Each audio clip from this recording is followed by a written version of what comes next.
तो फ्रेंड, आज की वीडियो में हमें एनसीईआरटी क्लास 6 के ज्योग्राफी का जो पहला चैप्टर है इंडिया साइज एंड लोकेशन, उसको यहाँ पे हम पढ़ेंगे।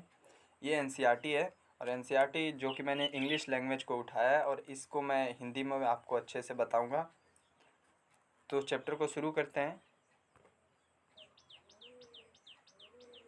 तो यहाँ पे आपका पहला टॉपिक पड़ता है, यहाँ पे इंडिया के बारे में आपको इंट्रोडक्शन दिया गया है, तो उसको एक बार देख लेते हैं। India is the one of the ancient civilization in the world. यहाँ पे भारत के बारे में बताया जा रहा है कि ये विश्व के पुरानी सभ्यताओं में से एक सभ्यता, जो आपकी सिंधु घाटी सभ्यता यहाँ पे हुई है, उसको आप यहाँ पे बताने की कोशिश की जा रही है। और it has achieve multi face society economic progresses during the 5 descent. ये पिछले 5 दशकों में अपने आप में ये बहुत प्रोग्रेस हुई है और इसके कल्चर और इसके इकोनॉमिकल डेवलपमेंट के बारे में आपको यहाँ पे देखने को मिलेगा। आगे बढ़ते हैं। It has move forward displaying remarkable programme in the field of agriculture, industry, technology, overall economic development. यहाँ पे आपको ये बताया जा रहा है कि ये जो आपने 5 दशकों में, अभी ऊपर हमने बात की कि ये 5 दशकों में जो इसके अंदर प्रोग्रेस देखने को मिला है, तो एग्रीकल्चर सेक्टर, इंडस्ट्रियल सेक्टर और टेक्नोलॉजी में काफ़ी बदलाव हुआ है, काफ़ी इंडिया ने प्रोग्रेस किया है। वही चीज़ यहाँ आपको बताने की कोशिश की जा रही है। India also contribute significance to making world history. और भारत ने अपने आप में एक इतिहास भी बनाया है इन सब क्षेत्रों में आगे बढ़कर। तो ये इंडिया के बारे में इंट्रोडक्शन हो गया, जो आप याद कर सकते हैं। ये कभी कभी आप वो लिखेंगे तो ये काफ़ी अट्रैक्टिव भी हो सकता है एग्ज़ाम में। अब लोकेशन की बात किया जाए इंडिया की, तो India is the vast country. Bharat एक बहुत बड़ा देश है, जैसा कि आप जानते होंगे कि ये क्षेत्रफल की दृष्टि से दुनिया का 7वां सबसे बड़ा देश है, layering entirely in the northern hemisphere. अब ये नॉर्दर्न हेमिस्फीयर और सदर्न हेमिस्फीयर ज़्यादातर लोगों को समझ नहीं आता है, तो ये हम आपको यहाँ पे बताएंगे कि नॉर्दर्न हेमिस्फीयर और सदर्न हेमिस्फीयर में फ़र्क क्या है।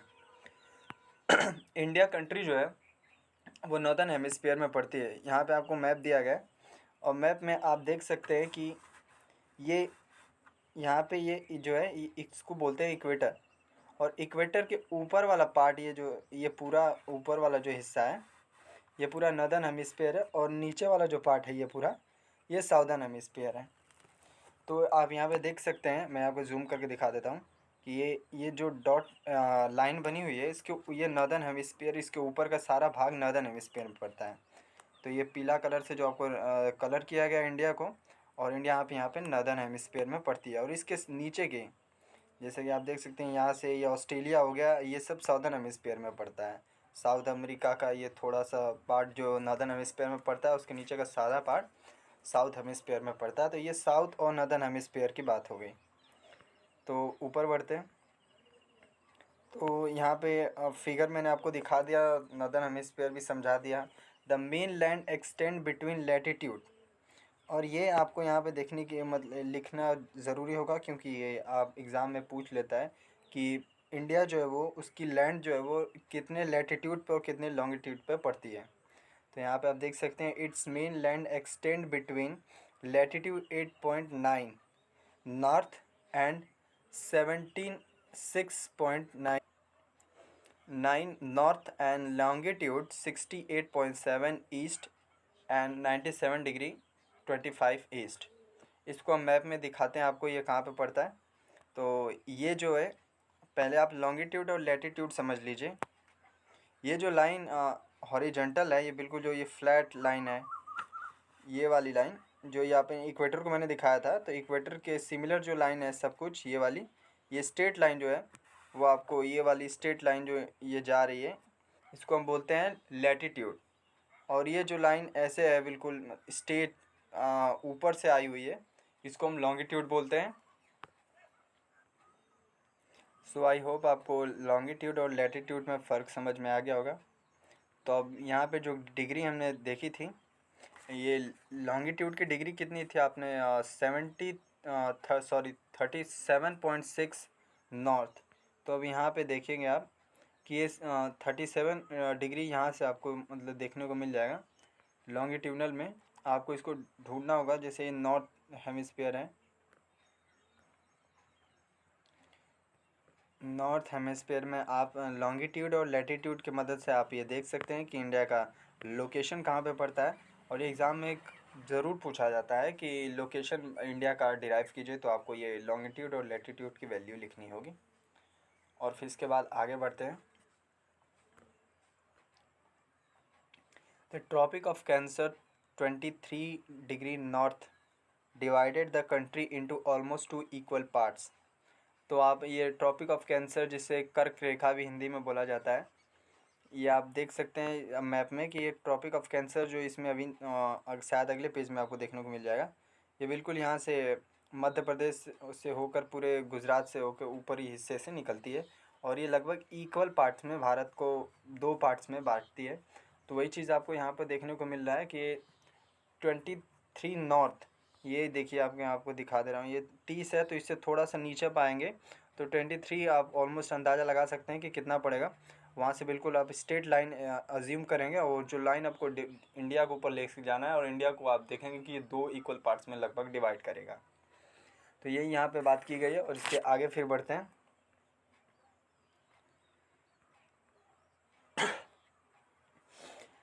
The two the south east and south west of the mainland. अब आप साउथ और ईस्ट और मेनलैंड में आप देखेंगे कि अंडमान और Nicobar and the Lakshadweep Island in Bay of Bengal and Arabian Sea respectively. Find out the extremity of the group of Iceland from Atlas. आपको यहाँ पे कह रहा है कि जैसे मैंने इसको आपको बताया था कि अभी आपको ये और पास से ले जाके दिखा देता हूँ। ये यहाँ से जब ये आपको कर्क रेखा जब गुजरेगी तो उसके नीचे वाले पार्ट्स जो ये समुंदर दोनों साइड हैं, ये वाला समुंदर आपका अरेबियन सी पड़ता है, और ये वाला आपको मैं इसको अगले पेज में दिखा देता हूँ। जो ये वाला देखिए, इसमें आपको पूरा समझ में आ जाएगा। ये देखिए, इस मैप में आपको दिखाया गया कि ये जो बांग्लादेश से ये डॉट डॉट लाइन जो घिसरी हुई है, इसको हम कर्क रेखा या ट्रॉपिक ऑफ कैंसर इंग्लिश में जिसे बोलते हैं। इसके नीचे वाले पार्ट्स को, ये जो आपका आधा गुजरात से लेके ये बंगाल से थोड़ा नीचे से ये पूरा हिस्सा जो यहाँ तक है, कन्याकुमारी तक, श्रीलंका तक, ये पूरा आपको साउथ ईस्ट पार्ट में आप इसको डिवाइड कर सकते हैं, साउथ ईस्ट और साउथ वेस्ट में। तो ईस्ट की तरफ आप देखेंगे तो आपको यहाँ पे अरेबियन सी मिल जाएगा, बे ऑफ बंगाल मिल जाएगा, और ये अंडमान और निकोबार जो आपको ये ऊपर बताया गया था कि अंडमान और निकोबार बे ऑफ बंगाल में पड़ता है, और लक्षद्वीप आपका अरेबियन सी में पड़ता है। तो ये आपको याद रखना पड़ेगा कि बे ऑफ बंगाल में कौन सा आइलैंड ग्रुप पड़ता है, और अरेबियन सी में कौन सा भारत का आइलैंड ग्रुप पड़ता है। और यहाँ पे आपको ये एटलस में अगर आप इसको देखते हैं तो आपको और अच्छे से समझ में आएगा। और यहाँ पे आपको ये टॉपिक मिल जाता है, डू यू नो, क्या आप इसके बारे में जानते हैं? साउथ मोस्ट, यहाँ पे आपको देखा जाए southernmost point of the Indian union, Indira point got submerge under the sea water in 2004 during tsunami. यहाँ पे 2004 में जो सुनामी आई थी बे ऑफ बंगाल में, आपको मैप में दिखा देता हूँ मैं। जैसे आप ये वाला पेज है, जैसे ये मैप है इंडिया का, तो ये बे ऑफ बंगाल आप देख रहे हैं, तो बे ऑफ बंगाल में ये अंडमान और निकोबार है।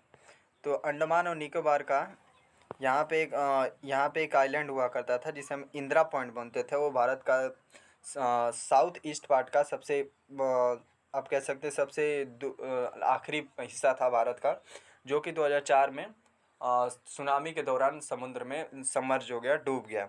तो वही चीज़ आपको ये दिखाई गई है कि इंदिरा पॉइंट जो था वो 2004 के सुनामी में समुद्र में सबमर्ज हो गया था। तो आगे बढ़ते हैं फिर।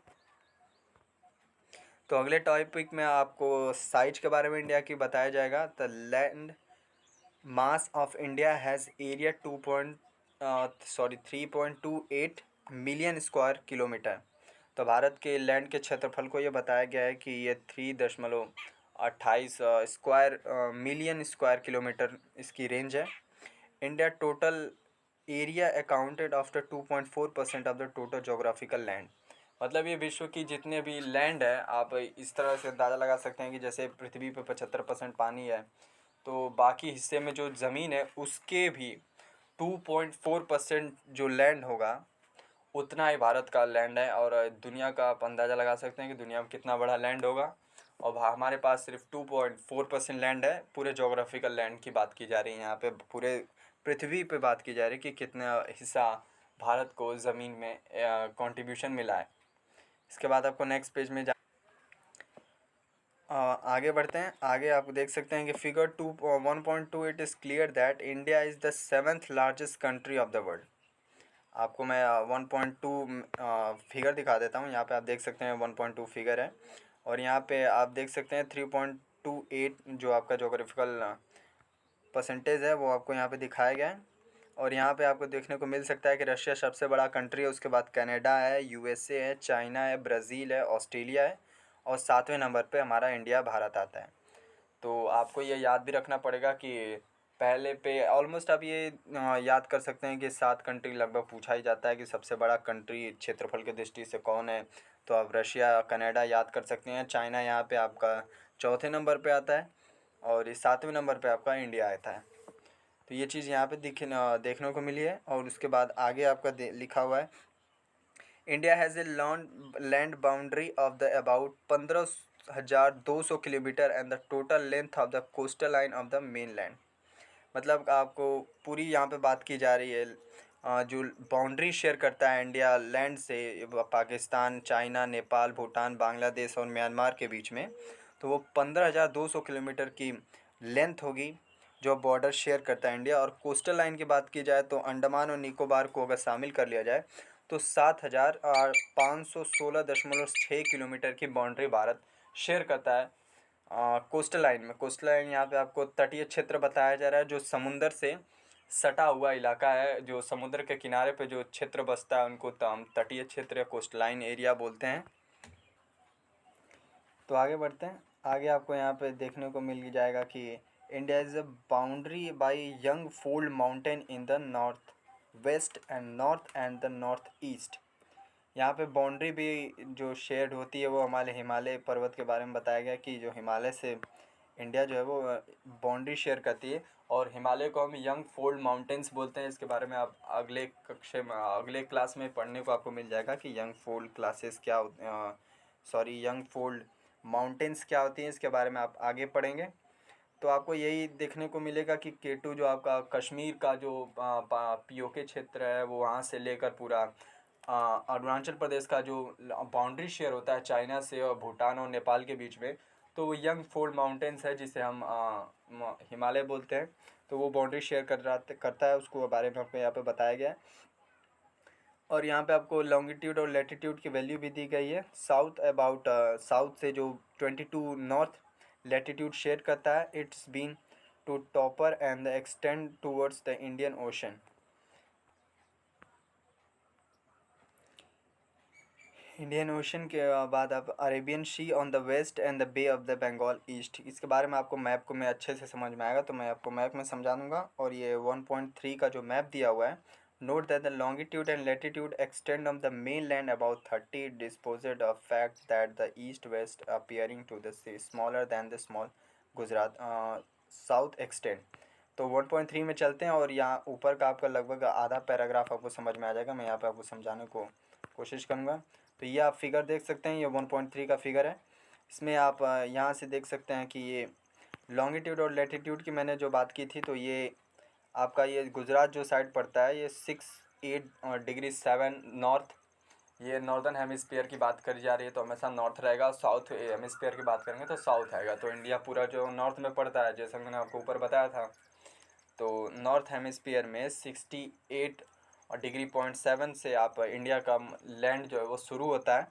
और इसकी आप देख सकते हैं कि रेंज जो होता है 2,933 किलोमीटर की लंबाई पड़ जाएगी। और ये 97.25 डिग्री नॉर्थ पे जाके ख़त्म होता है।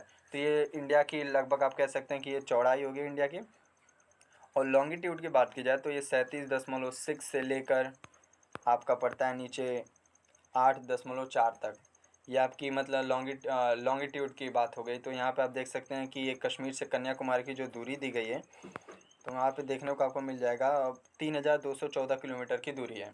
तो ये कभी कभी क्वेश्चन ये भी आ जाता है कि आपका लॉन्गिट्यूड और लैंगिट्यूड के बीच में जो मतलब डिफरेंसेस है लैंड की किलोमीटर में दूरी, उनमें सबसे ज़्यादा कौन है। तो आप यहाँ पे देख सकते हैं कि ये 2,933 किलोमीटर है सिर्फ लैटिट्यूड, और लॉन्गिट्यूड की दूरी है आपकी 3,214। तो आप बता सकते हैं कश्मीर से कन्याकुमारी की जो दूरी है वो ज़्यादा है एज़ कम्पेयर टू गुजरात से अरुणाचल प्रदेश की।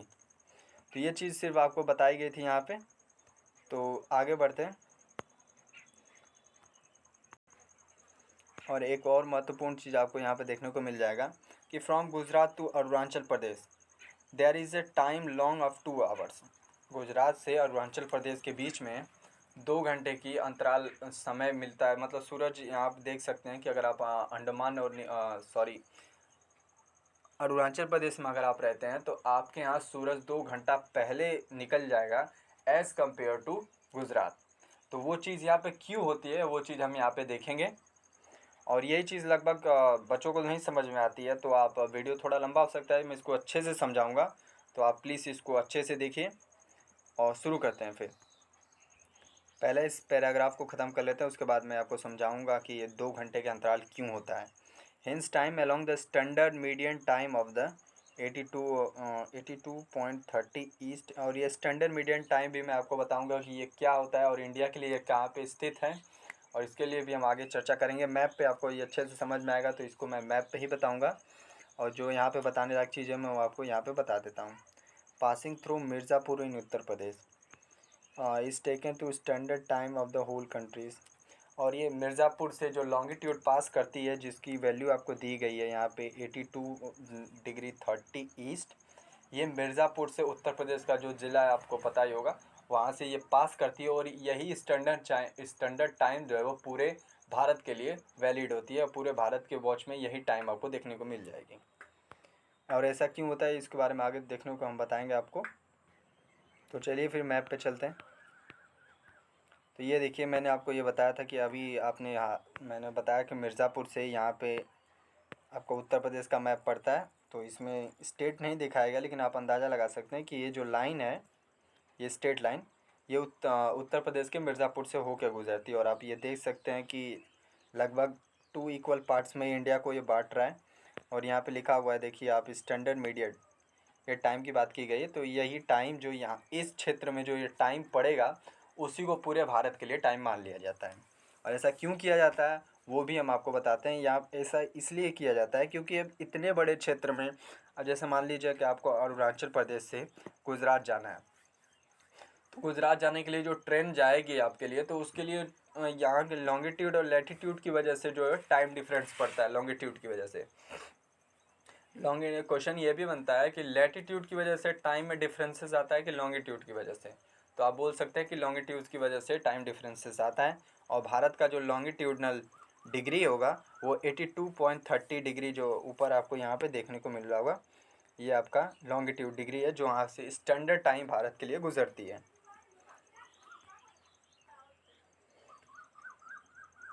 अगर आप वर्ल्ड मैप को देखेंगे तो वर्ल्ड मैप में आपको ये देखने को मिल जाएगा कि सूरज जब निकलेगा तो सबसे पहले इधर से निकलेगा, और पृथ्वी अपने अक्ष पे घूमती है। तो सबसे पहले वाला जो क्षेत्र होगा वो अरुणाचल प्रदेश पड़ेगा, और उसके बाद धीरे धीरे धीरे धीरे चेंजेस होगा। और पृथ्वी घूमेगी जब, तो घूमने के बाद 2 घंटे के अंतराल लग जाएगा, उसके बाद आपका गुजरात पार्ट आएगा, तब जाके गुजरात में सूरज उगता है। तो यही कारण है कि अरुणाचल प्रदेश में पहले सूरज निकल जाता है और गुजरात में बाद में निकलता है। क्योंकि यार डिफरेंसेस आप जान ही चुके हैं, क्योंकि सूरज जो है वहाँ पे यहाँ पे पहले निकलता है। और पहले इसलिए निकलता है क्योंकि पृथ्वी जब घूमती है तो सबसे पहला हिस्सा जो है आपका अरुणाचल प्रदेश ही भारत का पड़ता है, उसके बाद फिर आपका गुजरात आएगा।